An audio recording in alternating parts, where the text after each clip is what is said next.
Good morning, everybody. How we doing today? Lovely day here on the Outer Banks. It's damn near springtime out here. It is over 60 degrees. The sun is out. I unfortunately have to go to work for a double today. I'll be there for 13 hours, so I won't get to enjoy any of it, but I'm sure people will. Decent amount of traffic out here on a Sunday. Looks like everybody's trying to get out and about and enjoy their day. Normally on Sundays, it's a pretty open road, not many people on the road. But sun's out, fun's out, baby. Go around this little slow poke here. Just got into Kill Devil Hills, passing by that new Target and the Wawa that they're building right across the street. I just noticed that the other building that they're putting, beside Wawa, they just put up a sign, Sherwin-Williams. It's gonna be a paint store. I'm sure they could use that for all the remodel that goes on out here every year.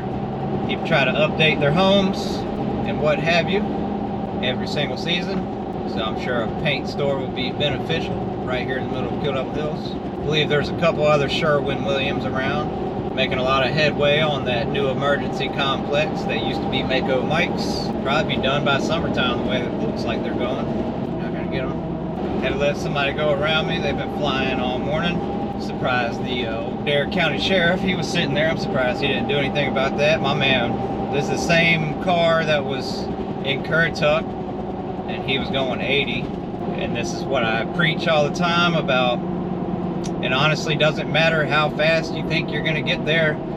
Obviously we're all going the same red light, especially because I was going normal speed, he was going about 80 miles an hour over in Currituck. Now we're all at the same red light. Back at Collington Road once more. I plan on getting out to Cape Hatteras sometime in the upcoming weeks. Go check out down south. I also plan on going north and going to do Corolla, Duck, and Corova. Maybe drive on the beach a little bit. See if we can go find some wild horses. I doubt it. Little tip, you come out here, if you see some wild horses, do not try to feed them. Do not even try to get close to them. Do not pet them. They will probably hurt you. Just saying. They are wild and they like to be left alone. They usually travel in packs, so you're not going to see a horse by itself most of the time. And any more than a little bit of safe space between you and the horse, they'll probably take that as a threat. I'm also going to touch base on neighborhoods, take you guys round about some of the places I grew up and where I lived. I lived in Kill Devil Hills most of my life. And I'm going to take you through all the neighborhoods on the sound side. Not too bad for a Sunday drive. Getting where I need to be.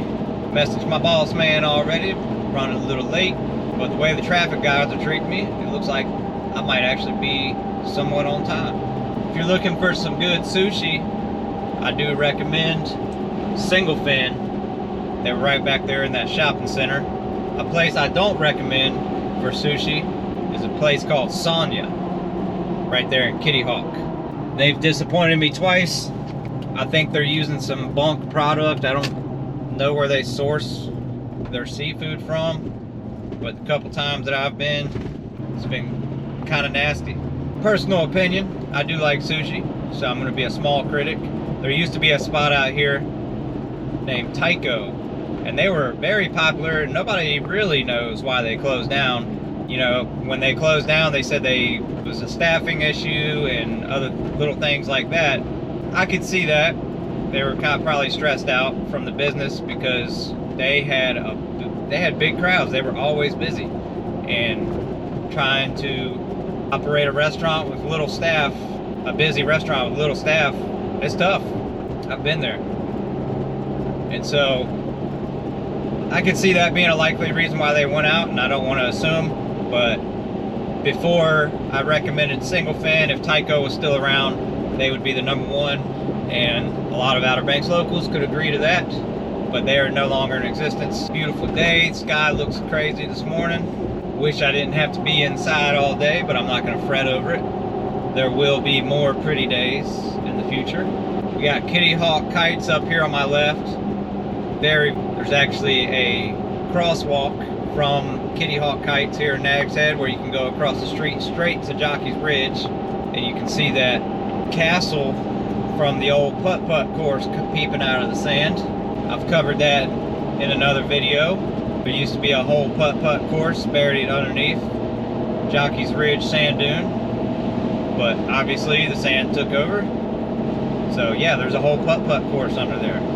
And when the wind shifts throughout the year, it uncovers parts of the castle that was once a figure of the putt-putt course.